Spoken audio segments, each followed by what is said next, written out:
उत्पत्ति 16:1। अब्राम की पत्नी सारै के कोई संतान न थी, और उसके हाजिरा नाम की एक मिस्री दासी थी। गला 4:22। 2।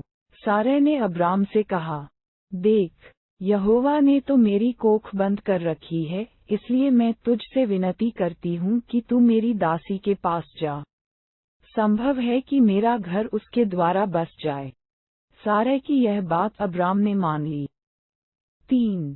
इसलिए जब अब्राम को कनान देश में रहते 10 वर्ष बीत चुके, तब उसकी स्त्री सारै ने अपनी मिस्री दासी हाजिरा को लेकर अपने पति अब्राम को दिया, कि वह उसकी पत्नी हो।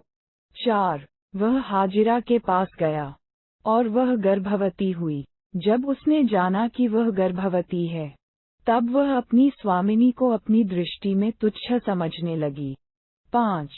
तब सारै ने अब्राम से कहा, जो मुझ पर उपद्रव हुआ वह तेरे ही सिर पर हो। मैंने तो अपनी दासी को तेरी पत्नी कर दिया, पर जब उसने जाना कि वह गर्भवती है, तब वह मुझे तुच्छ समझने लगी। इसलिए यहोवा मेरे और तेरे बीच में न्याय करे। 6। अब्राम ने सारै से कहा, देख, तेरी दासी तेरे वश में है, जैसा तुझे भला लगे वैसा ही उसके साथ कर।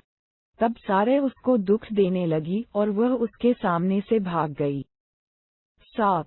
तब यहोवा के दूत ने उसको जंगल में शूर के मार्ग पर जल के एक सोते के पास पाकर कहा। 8। हे सारै की दासी हाजिरा, तू कहाँ से आती और कहाँ को जाती है? उसने कहा, मैं अपनी स्वामिनी सारै के सामने से भाग आई हूँ। 9। यहोवा के दूत ने उससे कहा, अपनी स्वामिनी के पास लौट जा और उसके वश में रह। 10।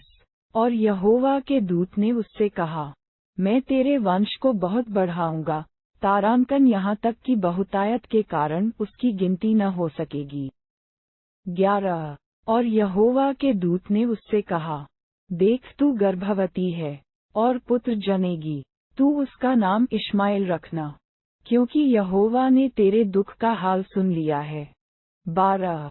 और वह मनुष्य जंगली गदहे के समान होगा, उसका हाथ सबके विरुद्ध उठेगा, और सबके हाथ उसके विरुद्ध उठेंगे, और वह अपने सब भाई बंधुओं के मध्य में बसा रहेगा।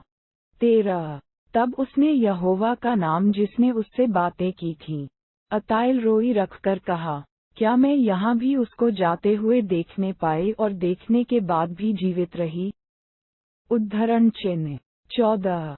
इस कारण उस कुएं का नाम बेलहई रोई कुआं पड़ा, वह तो कादेश और बेरेद के बीच में है। 15। हाजिरा को अब्राम के द्वारा एक पुत्र हुआ, और अब्राम ने अपने पुत्र का नाम, जिसे हाजिरा ने जन्म दिया था, इश्माएल रखा। 16। जब हाजिरा ने अब्राम के द्वारा इश्माएल को जन्म दिया, उस समय अब्राम 86 वर्ष का था।